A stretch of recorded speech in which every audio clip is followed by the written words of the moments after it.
Beredar video memperlihatkan seorang wanita mengenakan mukena sholat di depan gereja. Atas aksinya tersebut, ia menjadi bahan tontonan para pengunjung gereja. Video itu lalu viral dan diposting oleh berbagai akun media sosial, salah satunya akun Instagram @andreli48. Dilansir dari Tribun Jateng, peristiwa itu sendiri terjadi di depan gereja Immanuel Bandar Lampung, Jalan Dr. Susilo, Sumur Batu, Teluk Betung Utara, Rabu 17 November 2021.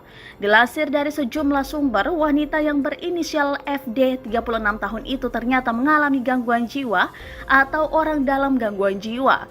Usai video itu viral, anggota Polsek Teluk Betung Utara langsung turun tangan mencari keberadaan wanita tersebut. Anggota polisi kemudian mengamankan FD di rumahnya di Jalan Leki Pali, Sepang Raya, Kedaton, Bandar Lampung.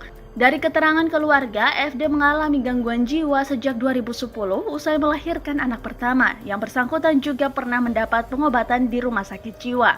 Pihak kepolisian juga mengatakan jika aksi FD tidak ada kaitannya dengan pengikut aliran sesat atau indikasi radikalisme.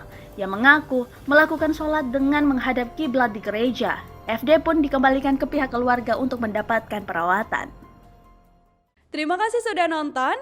Jangan lupa like, subscribe, dan share ya.